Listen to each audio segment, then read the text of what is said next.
Hola, muy buenas noches a todos, a todas. Hoy estamos transmitiendo desde el estudio de Interbolivia en un nuevo episodio o presentación o programa de Radio Tertulia. Estamos, como habrán notado, Fabio está un poco cambiado.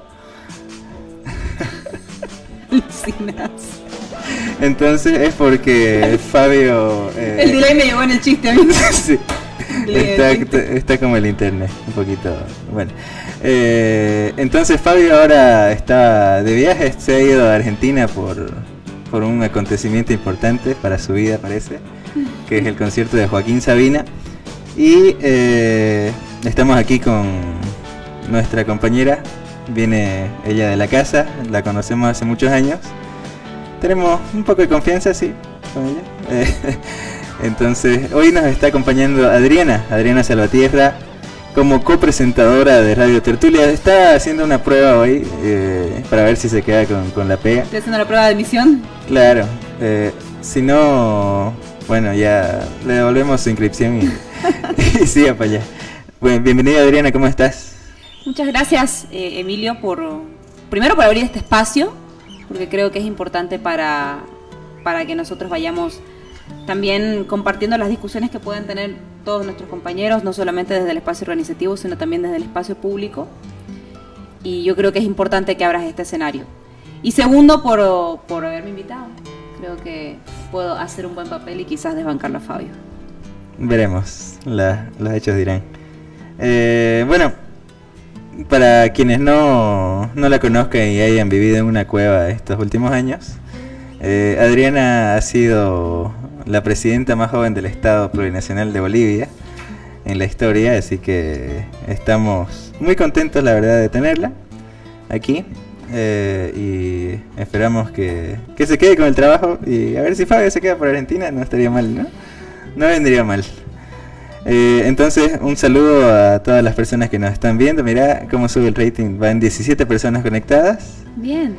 Todos saludos para Emilio, obviamente. Entonces, iniciando lo que habíamos programado, aquí está sonando una canción, la vamos a poner de nuevo, que se llama Pequeña Serenata Diurna. Como bien sabemos, y si Adriana ha estudiado también el programa, nosotros tenemos principalmente dos secciones. En la primera, no le hemos puesto un nombre, ese puede ser tu primer trabajo, mira, ponerle un nombre, a bautizar esta sección, sobre que nosotros estamos haciendo un recorrido por los países de Sudamérica, o de América en general, porque no vamos a quedarnos acá, y elegimos un artista y una canción de ese artista. Entonces la vamos desmenuzando, vamos hablando de la canción, vamos hablando de... Ya hemos hecho, por ejemplo, vos escuchaste de La Caraqueña, cuando tocó favorita. De Bolivia. Cuando tocó de Chile hablamos de Los Prisioneros, con una canción que se llama ¿Por qué no se van? Bueno, entonces ahora, para no hacerlo más largo, estamos analizando, vamos a escuchar una muy linda canción de Silvio Rodríguez, que se llama... Pequeña Serenata Diurna. Pequeña Serenata Diurna. La tocó en el concierto acá en Santa Cruz, ¿no? ¿Y qué año fue el concierto? Ay, caramba. ¿11, 12, 13? No me acuerdo. Y 12 por ahí, 12. Sí, 12. Sí. ¿Con quién fuiste vos? Fui con un grupo de amigos, che, conseguimos entradas. Viste que el Centro de la Cultura Plurinacional regaló entradas. Sí. Entonces vos tenías que hacer fila y conseguir la entrada. Yo estaba yendo a clases de inglés, que era ahí justo a una cuadra, y vi la cola y me metí. Después me enteré que era para Silvia. Claro, fue el concierto más democrático en el que se pudo participar, ¿no? Porque ahí todos teníamos que someternos a la misma regla de hacer fila para conseguir la entrada al concierto. Y fue la canción de cierre, recuerdo. Sí, la verdad que fue un concierto muy lindo. Y la canción también que estamos escuchando ahora es una canción muy linda, y que creo que si la pensamos, la analizamos un poco en su letra, es también un reflejo de lo que Silvio Rodríguez pensaba de la revolución, ¿no? Porque esta canción, claro, esta canción no habla de otra cosa que no sea la revolución. Y pues, por ejemplo, cuando dice vivo en un país libre, cual solamente quiere ser libre, ahí le declara prácticamente el amor a su patria, ¿no? ¿Vos qué decís? en esta tierra, en este instante, y soy feliz porque soy gigante. Soy gigante porque la revolución me hace ser parte, me hace ser gigante, me hace ser grande en este país, ¿no? En esta patria. No, pero además te valoraba como ser humano, ¿no? Sí. Eso. Y después, obviamente, entre líneas, el amor. El amor. Entonces, no sé, ahí en los comentarios si alguien nos puede, o si a alguien le gusta la canción, si no le gustan, bueno, vuelvan en 2 minutos. Sugieran otra. Sí, nos pueden sugerir. Aquí mientras hablamos también van a ir sonando otras canciones de Silvio. Y después ya la tradicional programación de Radio Tertulia en la música. Bueno, y ahí también había leído un poco en internet lo que había podido averiguar sobre... Porque hay una canción también de Mozart, una sinfonía que se llama Pequeña Serenata Nocturna. Ah, mira. Entonces es una muy conocida, donde la vamos a poner después en la página para quienes quieran escucharla. No había estado el vínculo. Pero en realidad no sé si hay algún vínculo. Seguramente para Silvio significaba algo, ¿no? Pero él nunca lo ha explicado, creo. Entonces tal vez haya algo por ahí, tal vez haya algo contrario a lo clásico, a lo que te imponen de Europa, tal vez, no sé, es lo que se me ocurre a mí. No sé vos cómo lo ves. Justo hace un tiempo yo vi que un compañero estaba publicando las obras musicales, o sea, el significado musical que tenía la presencia de Fidel en la música de Silvio Rodríguez. Lo ubicás, Javier Larraín. Uh-huh. Presentó precisamente un libro, quizás podríamos también indagar un poco al respecto. Uh-huh. Pero había mucho, yo creo que la particularidad de Silvio, además de que nos encantó a todos, no solamente por su letra, por las expresiones, por cómo hacía filosofía a través de la música también, es que Silvio es un cantante de los pueblos, es un cantante que habló sobre la revolución, que habló sobre la grandeza del pueblo, que habló sobre la grandeza del liderazgo también de Fidel. Y por supuesto también en ocasiones tuvo periodos en los que fue crítico, pero siempre desde la crítica constructiva de garantizar y sostener lo conquistado. Eso que Cuba conquistó, que fue tener un sistema de salud donde todo cubano que tenga algún padecimiento de salud tiene una atención prioritaria por parte del Estado. Todo niño cubano puede acceder a la educación, todo ciudadano cubano puede acceder a la formación, a culminar la formación estudiantil, iniciar la formación superior, la educación superior a nivel licenciatura y posteriores. Entonces, creo que esos son los grandes logros que también a través de su música Silvio buscaba sostener. Sí, cosas que... O sea, hay muchas personas también que critican al régimen, a la dictadura cubana, nos dicen... Pero incluso en países como los nuestros, inclusive, son cosas que el Estado, que debería garantizarte, no te los garantiza, ¿no? Y en Cuba sí.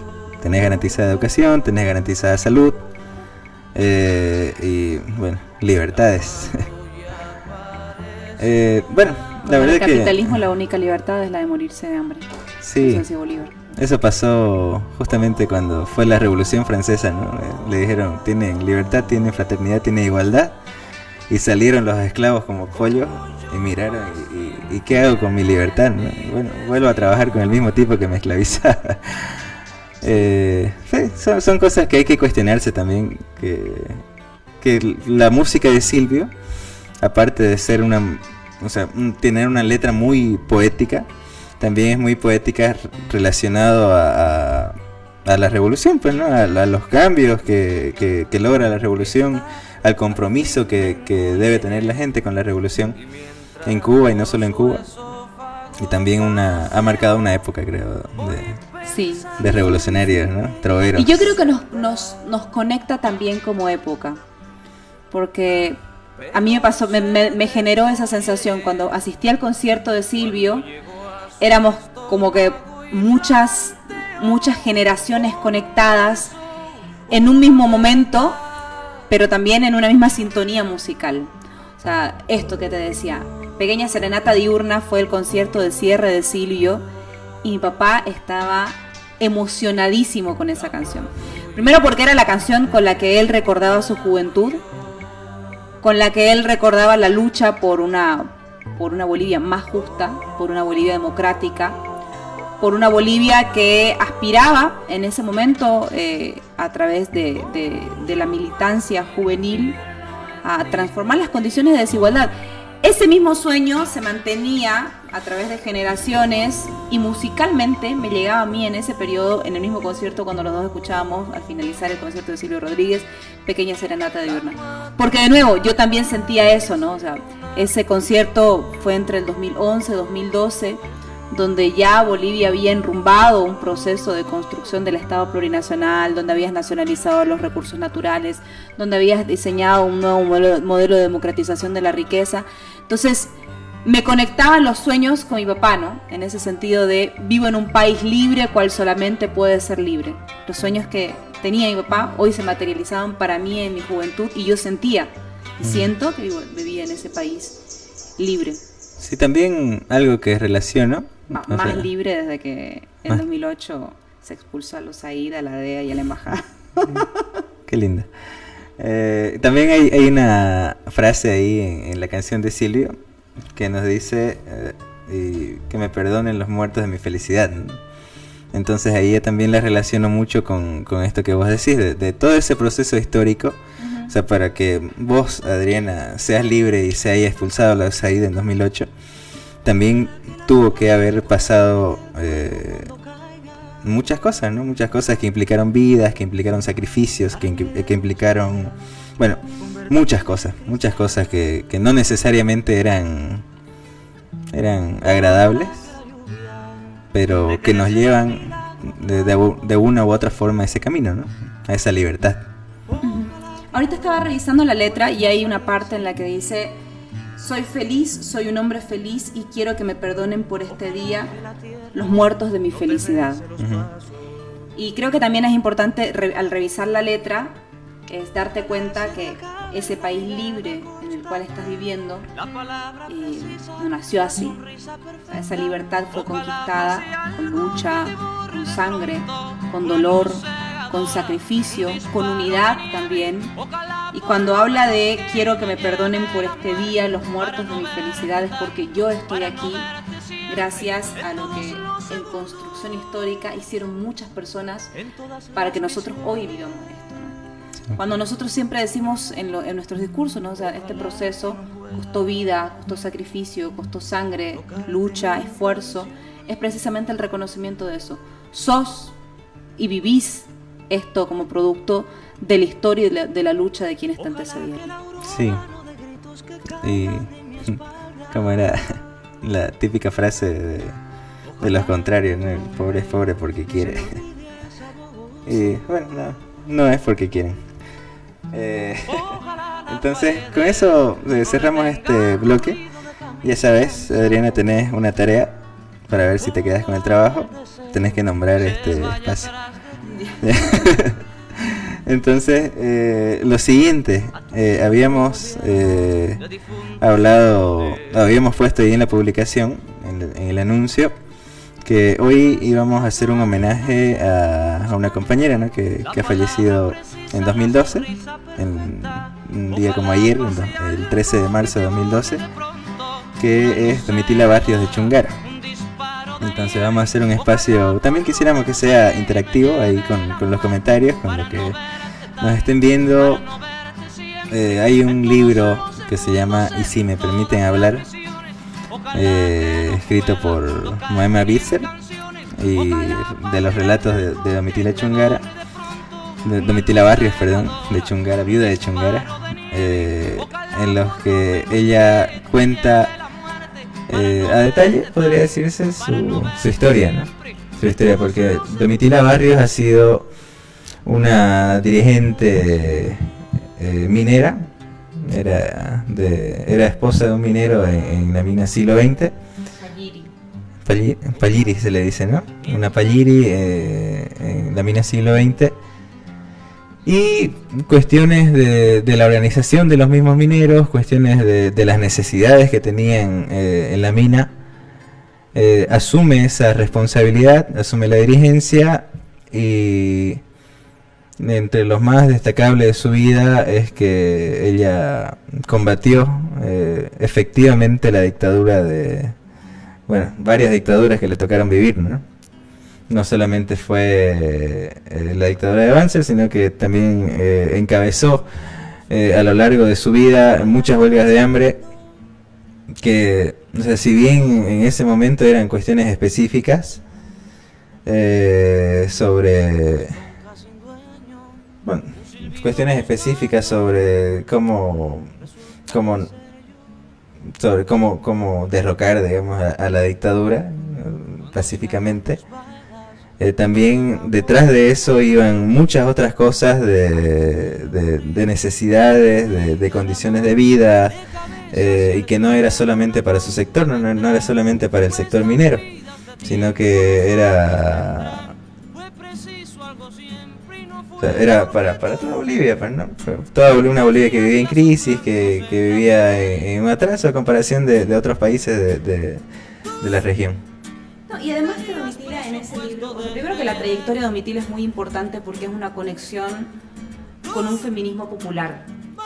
Ya había muchas contradicciones cuando se empieza a hablar de, no digo de feminismo en sí en Bolivia, pero lo más próximo al feminismo vos tenés alrededor de la década de los 20, la primera discusión, digamos, fuerte sobre los feminismos. Se crea el Ateneo Femenino en 1923 y la Federación Obrera Femenina, la FOF, si no me equivoco, el 27 o el 26.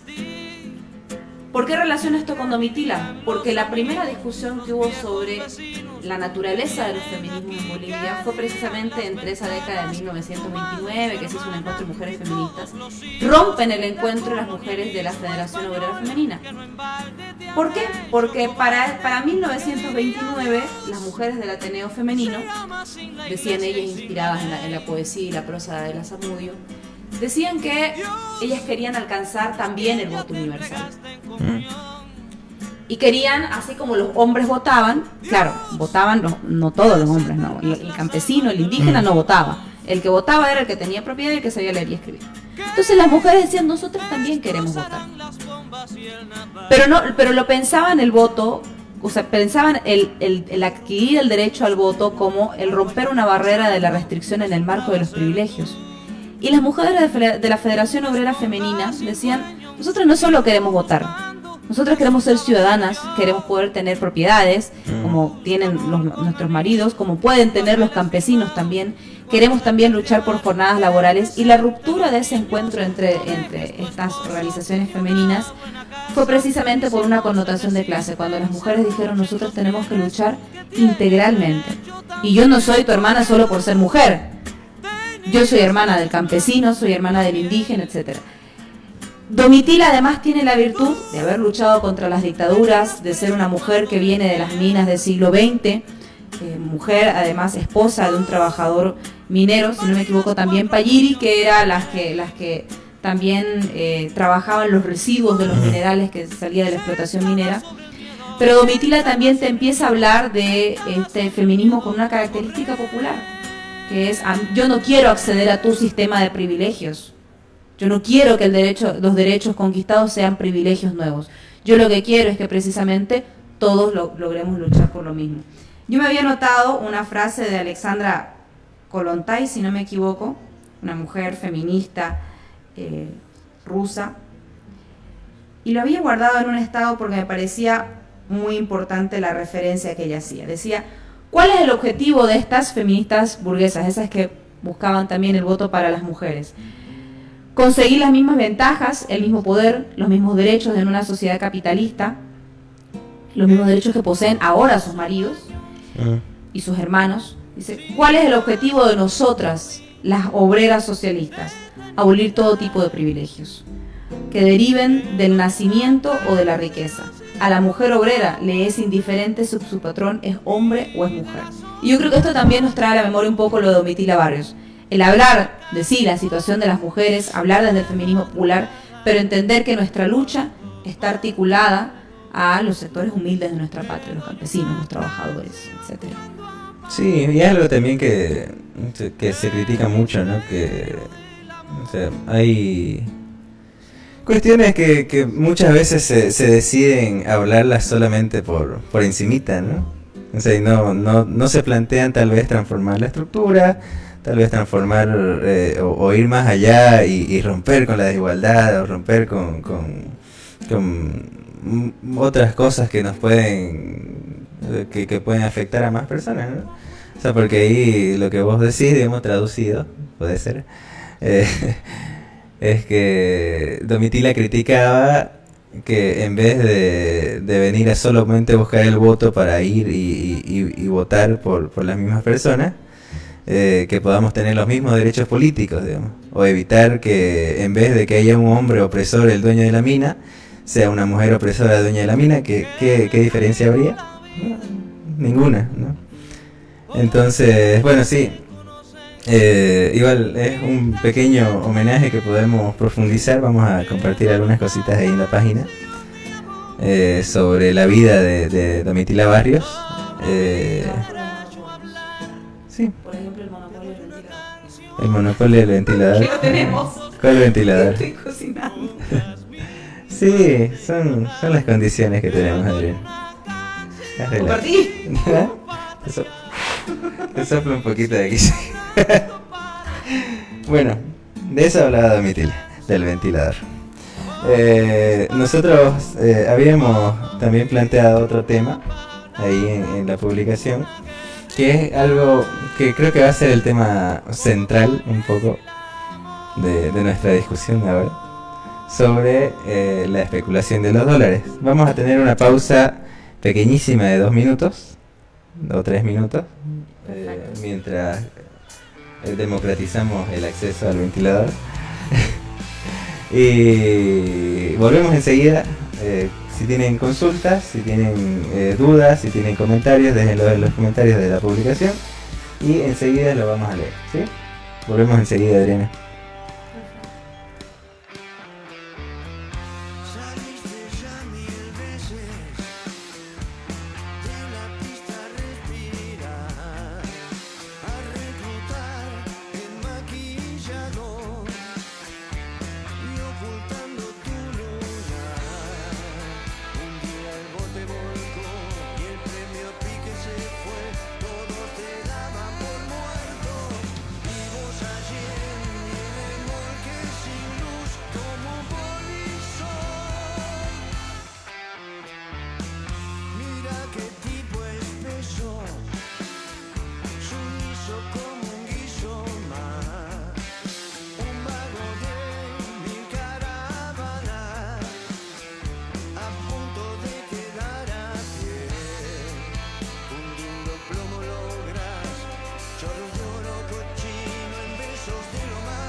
Sueño por vengar y ya no esperas que te jueguen limpio nunca más. Salando las heridas, jodiste a todo Cristo y más, a boluditos de la luna y tipas porno nazi. Un día algo te volcó y el premio a pique se fue. Todos te daban por muerto.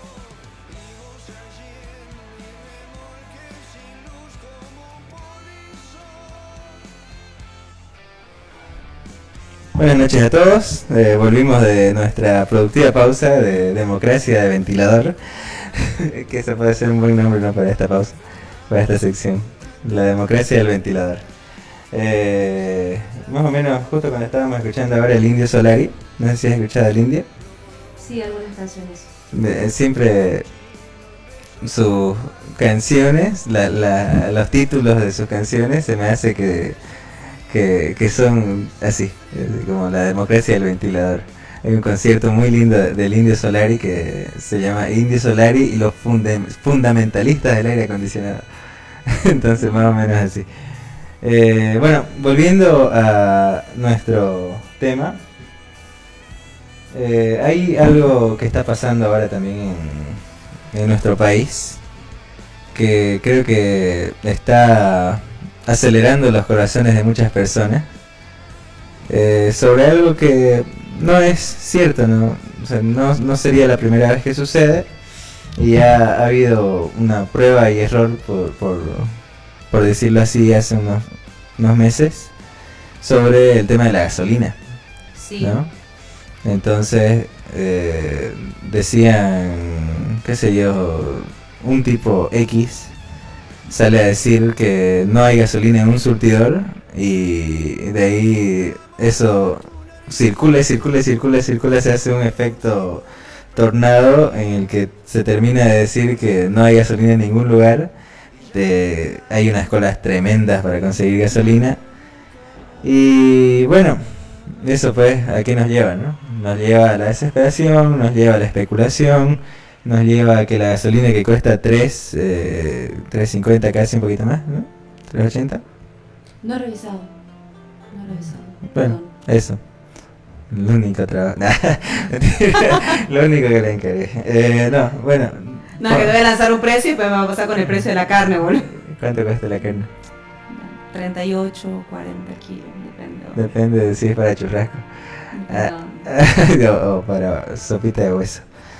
Entonces, bueno, la gasolina que normalmente se encuentra en los surtidores es aproximadamente 3.50. Cuando hay especulación, la encontramos afuera a 15 bolivianos, a 20, ¿no? Y eso lo vimos en los últimos meses, en octubre, en noviembre, que se decía que no había gasolina en los surtidores, que había escasez, que había que abastecerse, que había que ir a acaparar toda bueno, y la cuestión es que uno no va y se abastece solamente para su consumo, ¿no?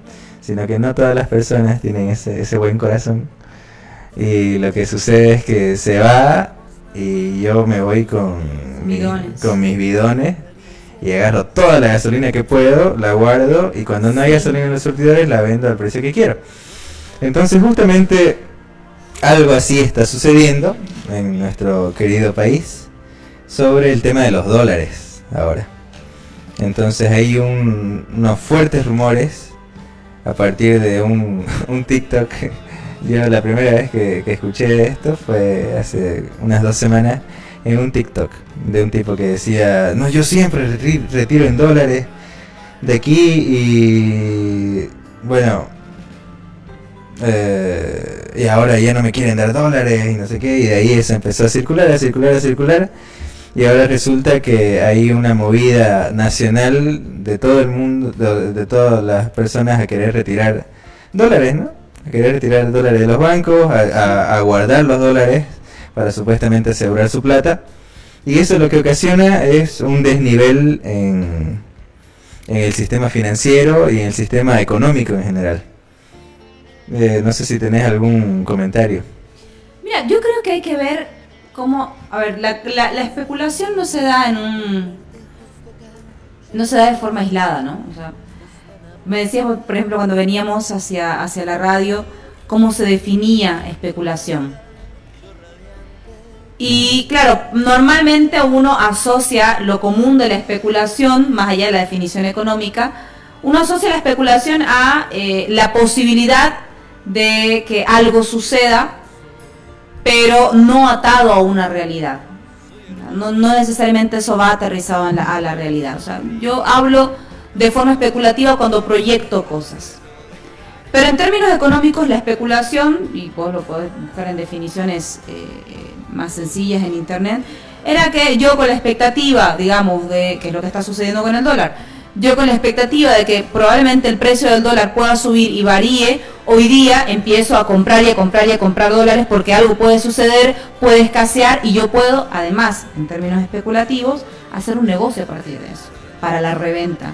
Yo hoy Sí. acopio, junto dólares, voy y hago filas todos los días en los bancos y saco de a $5.000 o $10.000 a cada rato en las mañanas, con la perspectiva de revender el dólar a un precio más caro posteriormente. ¿Vos te acordás cuando tocaba renovar la licencia y había que hacer cola una vez ahí en tránsito? Sí. Y siempre, o sea, y a mí me tocó, no sé a vos, pero yo iba a hacer cola toda la noche.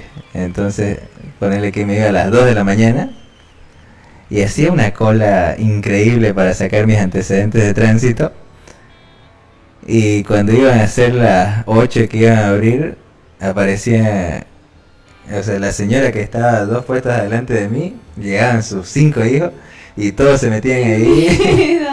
Y ahí eso se revendía, digamos, el puesto, ¿no? Entonces lo revendés en 50 pesos, en 80 pesos, depende al postor, porque siempre hay postores también. Esa, la cuestión con eso no es solamente el que revende, sino el que recompra, ¿no? Claro, pero se da también en un contexto general, ¿no? O sea, a ver, hasta enero muchos estudios y muchos titulares hablaban de cuál era el milagro económico boliviano en el que en un mundo que estaba en crisis por la pandemia, donde las economías globales se habían contraído en menos 10% en promedio, menos 8% en promedio, Bolivia también entró en esa faceta de contracción económica. Y ahora con la crisis, producto de todo lo que implica la guerra en Ucrania, cómo se dispararon los precios de los hidrocarburos, cómo se dispararon los precios de los minerales, de los granos, cómo eso había producido. La inflación global, estaba revisando los datos, estaba al 8.8%. ¿Cómo era posible que Bolivia mantenga una tasa de inflación del 3.1%, la máxima? Y eso hasta enero estábamos con una inflación del 1.5, si no me equivoco. O sea, hasta enero todos hablábamos del milagro económico. ¿Qué pasó? Que en 10 días empezaron las colas en los bancos. Y eso tiene una respuesta clarísima. Es la especulación producto de un contexto de crisis donde mucha gente busca no solo hacer un negocio, sino también generar tensión en las personas, gente, ¿no? Y generar un clima económico desfavorable. Y eso sí, creo que es mucho más dañino para nuestra economía. Pero, y eso al final, o sea, si vos te pones a pensar, cuando vos relacionás eso con los paros, por ejemplo, en los paros cívicos previos, ellos, o sea, su interés máximo era que la gente tenga una sensación permanente de crisis, ¿no? Entonces la gente cuando, o sea, sale y estaba todo parado, estaban las vías en las rotondas, digamos, bloqueando, pero la gente salía a trabajar normal, no había una sensación de crisis generada, porque la gente seguía haciendo sus actividades en su mayoría. Claro que había gente que no podía, ¿no? Porque vivían del día, porque no tenían seguro para comer. Entonces, pero no era que había una sensación generalizada de crisis. Y ahí yo creo que esto que se está viviendo ahora también con la especulación de los dólares, yo me imagino que tiene alguna relación con eso. Claro, de hecho, ahora yo estaba así ya indagando para el programa, o sea, buscando algunas informaciones, buscando mis archivos tan típicos míos. Muy bien. Y ya vos tenés una sección hasta de Wikipedia donde te habla crisis del dólar 2023, Bolivia 2023. Es más, quien hizo ese aporte, digamos, a Wikipedia, porque Wikipedia en realidad se construye por aportes de los internautas. Desde Chenchocoro, adelante. Quien hizo el aporte de Wikipedia para hablar sobre la crisis del dólar del 2023, cita precisamente los 36 días de paro como un momento crítico para la gente, donde la gente, claro, en un contexto donde vos tenés la guerra, un contexto económico desfavorable a nivel internacional, le sumás los 36 días de paro y la gente se preocupa y empieza a decir, bueno, ¿va a haber o no va a haber estabilidad económica? Y empiezo a sacar mis dólares, empiezo a ir a las entidades financieras, a cambiar mi platita a dólares, y eso implica una presión al Banco Central, porque nuestros ahorros en dólares, cuando nosotros vamos y los sacamos de las entidades financieras distintas de cualquier banco que usted tenga, el banco, ¿a quién le pide dólares? Al Banco Central de Bolivia. Y esto yo lo relacioné porque el 2019 nosotros, cuando yo era senadora, mandamos una petición de informe escrito al Banco Central para pedir el informe de las reservas internacionales. Y ya para el 2019, linkeé precisamente con eso, ya para el 2019 yo había demostrado, digamos, con los informes que tenía el Banco Central, que incluso la crisis de los 21 días de paro, que derivaron en el posterior golpe, implicaron también un aumento de la presión de dólares para la gente y por tanto una presión para el Banco Central y por ende, como todo está conectado, una disminución de las reservas internacionales. Entonces, esta crisis que estamos viendo implica una presión muy importante para nuestro principal colchón de nuestra economía, que es precisamente nuestras reservas, que son precisamente la garantía con la cual nosotros estabilizamos precios y con la cual nosotros hemos además mantenido este tipo de cambio fijo de 6.96 durante más de 11 años. Más de 11 años, ¿no? Y además, yo cuando empecé a ver esta cuestión de la especulación con los dólares, de que la gente ya estaba haciendo cola, o de que ya los cambistas mismos están vendiendo más caro, yo lo primero que relacioné fue algo que ha pasado no hace mucho, ¿no? En otros países también. O sea, en Venezuela y en Argentina la crisis económica empezó así, ¿no? O sea, con la escasez de dólares. Y ahí mi padre hoy estaba en una entrevista en Radio Expresión y él decía en Radio Expresión que en realidad, o sea, el movimiento de dólares en el mercado interno no es tampoco la gran cosa, ¿no? Sino que quienes sacan los dólares de Bolivia son en realidad el negocio agroforestal principalmente. El agronegocio. Entonces ahí hay una cadena de producción, de comercialización y se le provee al productor, al campesino, al indígena, de todos los medios para que ellos produzcan, ¿no? Entonces le da las semillas, le da los abonos, le da el transporte, le da, bueno, y el campesino pone la tierra y la mano de obra. Y naturalmente terminas de cosechar, se lo das otra vez a la multinacional, y la multinacional no lo vende aquí, ¿no? O sea, si produce soya no la vende en Bolivia, no la vende en Yapacaní, o no la vende en La Paz, la vende a Alacán, ¿no?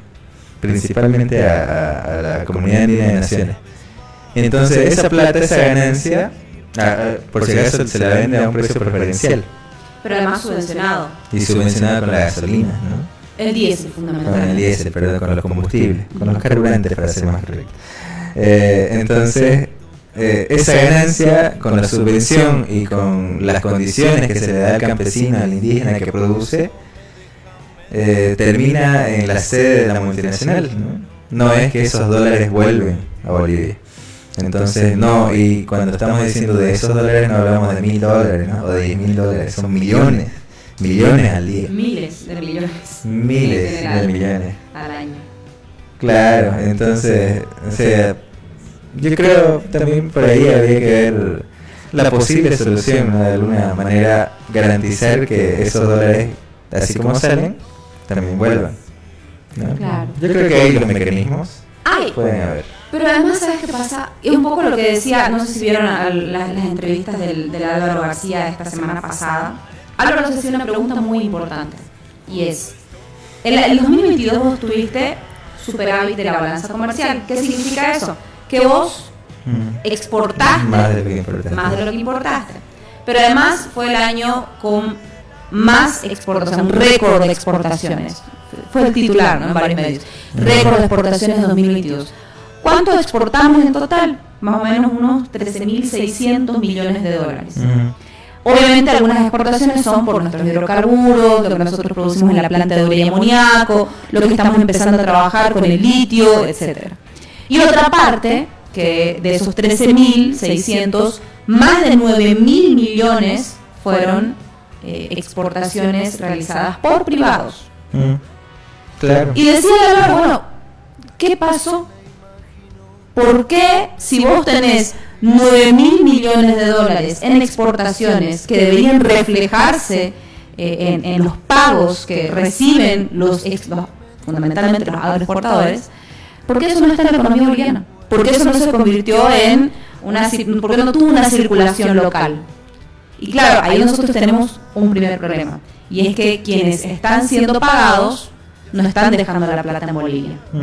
Es muy probable, esto es lo vimos también en la Asamblea Legislativa en su momento, es muy probable que quienes están realizando este tipo de operaciones financieras se benefician de la subvención, se benefician de precios preferenciales, se benefician de los recursos naturales, que es la tierra, un recurso natural, se benefician de un conjunto de condiciones favorables en Bolivia, y la plata la sacan a paraísos fiscales. Entonces ese es otro principal problema que nosotros tenemos, que los exportadores no cierran un ciclo productivo en nuestro país, sino que sacan sus recursos fuera, y eso es un problema. Claro, es un agravante, ¿no? Porque, bueno, ahora se está viviendo eso al final. O sea, porque más allá de que haya o no haya crisis, yo creo que no hay. Ojo. Pero ya a la gente le generaste esa duda, ¿no? Entonces la intención, creo, de todo este movimiento, de toda este intento de alborotar a la gente, es justamente eso, ¿no? Que quitarle credibilidad de alguna manera a la principal base de cuál ha sido el discurso del gobierno, ¿no? Que es la estabilidad económica. No solamente en el gobierno de Lucha, ¿no? Sino también en el gobierno de Evo, en todo el último periodo fue justamente eso, estabilidad económica. Y la base en realidad de toda la economía, que es el principio de la certidumbre. O sea, el que tiene certidumbre en un país invierte. Por eso es que cuando hablamos de un movimiento especulativo, estamos hablando de un atentado no solamente a la tranquilidad de los bolivianos, estamos hablando de un atentado a la economía boliviana. Porque si no tenés certidumbre, obviamente se va ralentizando o disminuyendo las inversiones en nuestro país, la gente empieza a ponerse más conservadora, saca su platita de las entidades financieras y las pone en lo que llaman el colchón bank, que es cuando guardás tu plata, preferís guardarla en tu casa porque te sentís más seguro. Y eso finalmente pues es una actitud muy apátrida, ¿no? Muy de poco amor a tu país, el pretender contribuir a una situación económica que finalmente nos afecta a todos y a todas. O sea, tenés que tenerle muy poco amor a nuestra Bolivia como para contribuir a la especulación en estos momentos tan críticos. Pero además, yo creo que es muy importante entender que la estabilidad económica ha sido ratificada a través de muchas medidas del gobierno. El gobierno ha liberado el encaje legal de los bancos, es decir, que los bancos pueden liberar más dólares para ponerlos a disposición. Hasta hace una semana había liberado más de 240 millones de dólares para que la gente pueda sacar con tranquilidad, si deseaba así hacerlo. También había declarado para los exportadores un precio preferencial con el fin de incentivar que los exportadores no hagan lo que venían haciendo, que es dejar los dólares fuera del país. Pero pese a todas esas medidas, lo que está en este momento circulando es la notita, el TikTok de prensa que dicen vayan y saquen los dólares porque nos están haciendo un daño enorme a la economía. Sí, y también ahí, mira, justo veníamos charlando también de venir acá, cómo afecta en este tema de los rumores, ¿no? De los rumorcitos, del TikTok, de la publicación en Facebook en un grupo de 200.000 personas, y es el tema de Banco Fácil, ¿no? Banco Fácil supuestamente hubo un rumor de que estaba siendo intervenido por la AFI porque estaba quebrando, estaba al borde de la quiebra, y toda la gente naturalmente no culpo a las personas, a los ahorristas, digamos, porque es su plata, ¿no? Es su plata la que está guardada ahí. Entonces, asustados por su plata, fueron todos al mismo tiempo a sacar. Y ahí ahora sí, efectivamente Banco Fácil está en crisis porque no puede solventar, pues darle toda su plata a la gente. Tanta presión. Claro, con tanta presión, con todos al mismo tiempo, porque hay que explicar eso también, cómo funcionan los bancos. Los bancos tienen un porcentaje, creo, del 15 o 20% para tener en efectivo en los bancos para mover, para los retiros, para pagar sueldos. Una persona que tiene su cuenta, debemos ir a sacar 20 pesitos para pagar su carnet de 17 pesitos. Pero la gran mayoría de la plata de los bancos, en realidad, cuando una persona deposita su plata, se va a los créditos, no está estática ahí en los bancos, sino que se lo da a la persona que quiere venir y poner su negocio, a la persona que quiere sacarse un autito, ¿no? a comprarse una casa, hacer más grande su casa, qué sé yo. Entonces la gente va, recibe los créditos y cuando paga los créditos con su respectivo bono, por decirlo así, con su interés, de ahí es la ganancia y el movimiento que va generando en el banco. Entonces, ya cuando toda la gente, toda la presión viene y te dice que quiere sacar su plata, naturalmente la plata no está en el banco, ¿no? No está en el banco y eso está generando ahora en el Banco Fácil una verdadera crisis. Claro, una presión muy fuerte que pone en riesgo también las posibilidades de realizar transacciones de cualquier entidad financiera. Pero insisto, o sea, creo que además eso, ¿no? Juntar como este proceso de especulación del dólar con la actual situación del Banco Fácil, y es como que constantemente generarle a la gente incertidumbre económica. Entonces creo que eso es, insisto, demasiado dañino para nuestro país. Porque buscan además levantar, y esa era otra notita importante, otra notita a pie de página respecto a lo del dólar, buscaban levantar pues el fantasma que probablemente en nuestra generación no existe, pero que sí conocieron nuestros padres, que es el fantasma de la hiperinflación de la década de los 80. Cuando hubo una devaluación importante del peso boliviano, y estaba leyendo que en algún momento incluso casi superó el millón de peso boliviano por $1. O sea, y además que el cambio de los precios era cotidiano, ¿no? O sea, vos entre que ibas y querías ir a la ventita, salías de tu casa con un precio del pan, llegabas a la venta con otro precio del pan, terminabas de comprar el pan o de pagar y ya estaba otro precio distinto. Entonces, claro, a la gente, a muchas personas, particularmente la gente más adulta, como que enlaza o linkea eso precisamente al haber conocido una crisis efectiva en términos hiperinflacionarios. Y eso creo que es importante ratificarlo. Nosotros hemos gozado de 14 años iniciales de estabilidad económica, de estabilidad también en el tipo de cambio, lo que garantizó que la gente más o menos pueda sostener también niveles de inflación muy bajos, y ahora precisamente estamos en ese proceso, ¿no? de sostener la presión de la inflación mundial, y para eso necesitamos que tengan un poquito de cariño a nuestro país, que bajen con la especulación y que dejen de calentar los ánimos, porque necesitamos la estabilidad económica. Sí, no va a faltar el vivo que mañana va a ir a comprarse todos los papeles higiénicos del súper, ¿no? Decía, ahora había en Instagram, Diario El Beber, empezó a sacar memes diciendo, empieza a escasear el papel higiénico.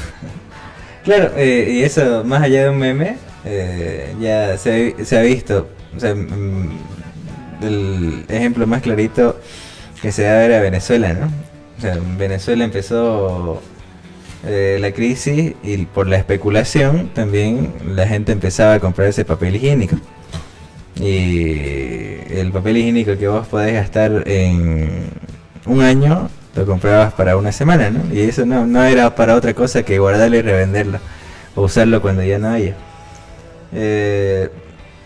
Bueno, yo no sé también cómo, o sea, se ha afrontado también en estos dos países. Yo creo que también hay que hacer notar, digamos, que no es la primera vez que pasa en la región, ya lo había dicho hace rato, pero más en Argentina y en Venezuela, cuando sucedió esto y empezaron las crisis económicas, también empezó con con la escasez del dólar, ¿no? Y esta escasez del dólar no era precisamente un movimiento natural de la economía, sino era fruto de la especulación, era fruto de eso que vos decías, digamos, de la sensación de incertidumbre que te pone claro, o sea, no saber cómo vas a estar mañana, si va a haber dólar, si no va a haber dólar, si te van a pagar, si no te van a pagar. Y ahí eso mismo que decía Adriana, digamos, la hiperinflación de los 80 también se estaba viviendo hace unos años, o incluso ahora en Argentina, ¿no? Cuestión de minutos subía el peso argentino respecto al dólar, ahí, ni siquiera el dólar oficial al dólar Decían blue, que si ¿no? se resfriaba el ministro de Economía, había un cambio en el tipo de cambio de dólar. Bajaba o subía, indistinto. Perdí el peso argentino. Depende de quién era el ministro. Entonces de ahí empezaba a generarte también esa sensación de incertidumbre, y yo creo que la gente también, más allá de que haya o no haya vivido esta cuestión en los 80, también tiene esos ejemplos fresquitos, ¿no? Claro. O sea, y además no es solamente la crisis, sino es como los medios te vienen poniendo todo el tiempo en la pantalla la situación de crisis que viven esos países, ¿no? Ya incluso La actuación irresponsable de muchos medios de claro, comunicación. o sea, si vemos el tema de las redes sociales como medio de comunicación, es pues obviamente un uso irresponsable de los medios de comunicación, porque desde ahí salen todos los rumores, ¿no? Desde ahí salen todos los rumores, salen de decir que no hay dólares, salen de decir que el Banco Fácil está en la quiebra, o salen de decir que no hay papel higiénico, y saliendo de aquí vamos a ir a comprar aquí con el mercadito. Claro, yo tenía un apuntecito anterior del Ministerio de Economía y Finanzas que hacía un análisis desde 1997 más o menos, cuánto habían ido aumentando los depósitos en el sistema financiero, millones de dólares decía. Y te doy un dato para mí bastante importante, digamos, de la memoria de la estabilidad que puede ser asociado. Para el 2005, por ejemplo, más o menos unas 1911, miento. Para el 2005, 3.590 millones de dólares tenías en diferentes entidades bancarias, en diferentes bancos, incluso ascendía... ¿En qué año, perdón? El 2005. Ya. Estamos hablando de 3.590 millones de dólares. Hacia ya el 2019, estamos hablando de 26.700. Estás hablando de 3.500 a 26.700. Sí, casi 9 veces más. Pero además eso te demuestra que la gente estaba confiando en el sistema financiero. Que ese fantasma de la hiperinflación de la década de los 80 estaba desapareciendo, y la gente empezaba nuevamente a volcar su economía para regularizarla en un sistema financiero. O sea, sacaba el colchón bank y empezaba a confiar en las entidades financieras. Este es el daño que nos están haciendo. Que nosotros durante 14 años habíamos logrado generar confianza en la ciudadanía, y eso es lo que ellos están destruyendo. Pero además, digamos que asociémoslo a esto a las reservas internacionales que teníamos desde el 2005. Cuando entramos el 2005, pues todos conocen mi militancia política. El 2005 vos tenías 1.700 millones de dólares de reservas internacionales. Siempre las reservas, asociémoslas como ese colchoncito que tenemos nosotros que nos permite, por ejemplo, dar la certeza de que si pedimos un préstamo tenemos base para pagarlo. Que si queremos que además te brindó certeza y estabilidad, porque te estabilizó el precio del tipo de cambio de dólar, porque te estabilizó además con el tipo de cambio el valor de determinadas importaciones para los productos, por tanto incide en los precios de la canasta familiar y contiene la inflación. Y vos habías alcanzado desde los 1.700 el 2005, terminamos el 2019, tuvimos una alta muy importante el 2014 de 15.000, y después fuimos bajando a 8.000 el 2019, hasta este dato lo tenía hasta agosto. Con la crisis política, con la pandemia, con el gobierno de Yanine Áñez, cuando le entregan el mando presidencial a Luis Arce, de 8.000 millones de dólares habíamos bajado a 5.200. O sea, nos habían quitado de un plumazo más de 3.000 millones de dólares. Y eso también afecta, así como la gente tiene la confianza de meter su platita en el sistema financiero, de generar su colchoncito, la destrucción de nuestras reservas internacionales generada por estos tres fenómenos juntos, la desestabilización política, la pandemia y el desastroso gobierno de Yanine Áñez, lo que habían hecho pues era limitar la capacidad de Bolivia para pedir préstamos, para garantizar la estabilidad económica, y esos son los daños que nosotros no debemos permitir. Sí, bueno, yo creo que es un tema bastante amplio y que se va a seguir desarrollando en este tiempo. Bueno, también un datito es que la mayoría de los créditos que la gente saca, entonces la gente que está haciendo cola en los bancos para tener dólares, la mayoría de esos créditos son en bolivianos, ¿no? Es algo que también ha cambiado durante el gobierno. La bolivianización es un tema muy importante. Durante el gobierno de Evo, de tener una moneda fuerte que te permita a vos tener confianza de poder sacar un crédito y saber de que mañana cuando saques ese crédito, no vas a, o sea, no te va a cambiar el tipo de cambio, ¿no? Entonces no vas a quedar debiendo más.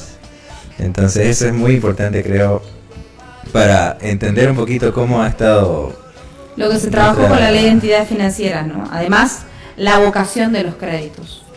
Claro. Con lo que se construyó los créditos productivos, los créditos de vivienda, con tasas de interés muy bajas para que la gente pueda acceder entre el 4 y el 6% para sacarte una vivienda. Claro. Eso 6% ahora, y ojo, hay que aclarar que antes un crédito de vivienda se sacaba como un crédito de consumo, ¿no? Con más del 25% de tasa de interés. Impagable. Claro, o sea, y vos lo ves eso mismo ahora en los autos, por ejemplo. Cuando salís antes de 2005, 2006, salías y todos los autos eran cacharros, ¿no? Cacharros, eran autitos, los Transformers, ¿no? Autos usados que traían de otros lados.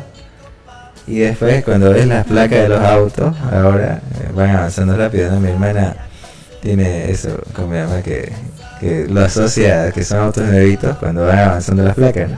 Y ahora ya va en placa 60. Sí. Entonces va por ahí. Esa es placa 60. No, probablemente no sepa por qué aún, pero es placa 60. Entonces, bueno, son cuestiones que se van a ir desarrollando también. Y nuestra contribución creo que puede ser como nosotros explicamos estas cosas y calmamos un poquito las aguas de esta necesidad irrefrenable de ir a comprar dólares, ¿no? Y ahorita tengo ganas de ir a comprar dólares. Entonces, yo creo que por aquí paramos el tema. Y antes de terminar, sí, vamos a leer un poquito los comentarios, que son muchos saludos para nuestra nueva presentadora, que todavía está a prueba, por si acaso. Entonces, Paul Altamirano nos manda saludos, Alison Campos. Tuvo cumpleaños el fin de semana. Sí, bueno, muchas felicidades a su hijito. Hijito de él y Brenda. Joao. Fue su primer añito. Muchas felicidades, Joao. Aquí también Simons desde Corumbá, nuestro amigo cónsul en Corumbá. Comenta sobre la canción. Aquí dice: el PT pregunta cuándo vuelve Columna Sur a Brasil. Dice Weberton Sudario quiere el retorno. Un compañero que nos visitó desde ¿cómo se llama? Desde Corumbá, precisamente. Weberton. Él nos visitó, creo, el año pasado. Entonces está pidiendo que volvamos. Ay, Pili. Joaquín dice: la semana pasada y por el Día de la Mujer, mi hermana Pili López Casala leyó pasajes de su libro a sus alumnos de 13 años en Argentina. Del libro que habíamos, Barrios. Claro, se llama Y si me permiten hablar, de Domitila Barrios de Chungara. Aquí Pili López también responde con un corazoncito. Melania Orellana también manda saludos. Alison Campos, Maggie Condori, dice que lindo escucharlo, siguen adelante. Leslie. Sí, Todavía, ya. Adelante. Tiene el honor. Pichincha dice: Domitila fue candidata a la vicepresidencia por el FRI, en aquellos tiempos como símbolo de inclusión. Claro, no es el free de ahora, ¿no? El free que además ahora está... No es el free de Carlos No es el free de Mesa. Carlos Mesa, era un free que contribuía a tumbar la dictadura. Gustavo Pedraza. 78. Pueblo con Sudario también aquí nos manda saludos. Ah, mira. El compañero que menciona. Marco Simons. Vinicius Talavera dice: buenas noches, haciendo un paréntesis referente al tema del dólar. ¿Qué opinan con el cambio de horario en las instituciones donde una madre que tiene 3 hijos vive lejos y tiene que elegir entre ir a trabajar o dejar a sus niños en el colegio? ¿Hay alguna propuesta al respecto de ese tema? Muchos en realidad cuestionaron este tema de la modificación del horario. En realidad estamos retornando a lo que existía antes de la pandemia. Sí. Pero implica también, tiene un lado A, que es el finalmente definitivo retorno a la normalidad, entre comillas, que es la normalidad que teníamos antes de vivir la crisis sanitaria, pero tiene un lado B que no solamente es esto, sino también implica los gastos de energía, implica nuevamente mayores concentraciones en los puntos de transporte para retornar a nuestros hogares. Entonces, yo creo que es un salto importante en términos de finalmente dejar atrás esa dura etapa de la crisis sanitaria, y creo que hay que seguir discutiéndolo, ¿no? Sí, estaría bien. Bueno, creo. vos sos un afectado por Sí. por el cambio de horario. Pero en mi caso no es ejemplo porque yo no tengo familia, o sea, no tengo hijos, no tengo responsabilidades Directas. directas, claro. Entonces yo hago lo mismo que hacía antes, pero en otro orden, ¿no?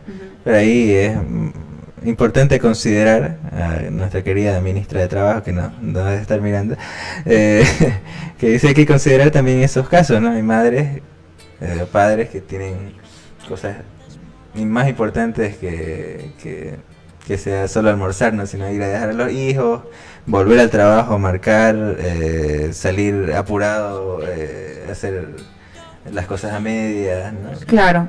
Pero hay también detrás de eso todo un proceso de reactivación económica. Yo no comparto, pero entiendo que hay detrás de eso todo un proceso de reactivación económica. De los restaurantes, del transporte, del aumento del consumo. Y eso finalmente también contribuye a la dinamización de la economía. Pero sé que mi posición este comentario no es tan popular y tampoco expresa mi postura, ¿no? Sí, está perdiendo puntos. Bueno, que puede ser un interesante tema de debate. Ese más adelante si es que se mantiene o si es que se vuelve. O si es que deberíamos hacer como en Europa no se está haciendo, creo en Inglaterra, las pruebas en la Unión Europea, pruebas de reducir la jornada laboral. Bueno, pero eso es en países industrializados, ¿no? O sea, Pues, países como que Bolivia. nosotros estamos en un proceso de industrialización. No me entendés el sarcasmo. Entonces, sí, bueno, quitemos el horario laboral. Reduzcamos. Aquí Mauricio Monasterio dice: saludos amigos. Juan Manuel Montoya Vargas también manda corazoncitos azules, debe ser para vos. María Adelante. Foñé. Buen programa para informar a la población. María Canela, Foñé. y también afecta el contexto internacional inmediato, la inflación en Argentina, el golpe, la crisis política en Perú, etcétera. Sobre la especulación, ¿no? Claro, que eso lo decíamos al principio, ¿no? O sea, cuánto incidía del contexto internacional en la sensación de la población y en que exista caldo de cultivo donde una actitud especulativa fermente rápidamente en una población que está con las antenas alerta, viendo lo que pasa a nivel internacional, ¿no? Sí. Dice sí. a la pregunta. Siria, lindo programa, mis compañeros. Se te extraña, compa Fabio. Mentira. No, la verdad es que sí, un poquito. No me reís los chistes, vos. No, Bueno, pero esto, no nos estamos te extrañas el pase a gol. Pero Claro. aquí hay un aporte cualitativo. Ya sé, aporte cualitativo. ¿Qué dice Siria? Eso, lindo programa, mis compañeros. Se te extraña, compa No me Fabio. estás entendiendo. A ver, pase gol. ¿Qué dice Siria? Ya, vamos con el siguiente, por favor. Saludos, Siria. Alejita, aclarar las dudas sobre el dólar es bueno para la gente. Griselda Guzmán, excelente programa. Lidia Yocochuy desde San Miguel, saludos mi compañera revolucionaria. Sandrita, saludos capísimos. Capísimo. Pensé que dice caprino o algo así, no sé por qué lo relacioné. Emilio Rodas Panique, lo que andan comprando los dólares van a perder plata porque después igual van a tener que venderlos más barato. Y esto lo ha dicho también y lo ha informado el ministro de Economía, el ministro de Planificación y también diferentes parlamentarios, ¿no? O sea, ojo que quienes en este momento están especulando se topan con la pared de que oficialmente el tipo de cambio no ha variado. Sí, y no va a variar, ¿no? Según No varía. lo inmediato. Aquí justo un comentario antes Y mi de irnos. sobrina. Hola, buenas noches, qué lindo verlos. Está en Chile, ¿no? ¿Tu sobrino? Sí, se fue a trabajar. Un saludo hasta Chile. Mirá, somos internacionales La ahora. extrañamos. Somos internacionales. A ella y a mi sobrinito Di Mateo. Bueno, entonces, muchas gracias a todos los que nos vieron. No sé qué les pareció la participación de Adriana, está en evaluación. ¿Tiene puntos? ¿No tiene puntos? Ustedes decidirán. Entonces, a ver, vamos a ver si está atenta. Entonces, esto fue la transmisión de Radio Tertulia. Mi opinión. Y la tuya. Muy bien, punto. Nos vemos el otro martes. A ver si vuelve Fabio.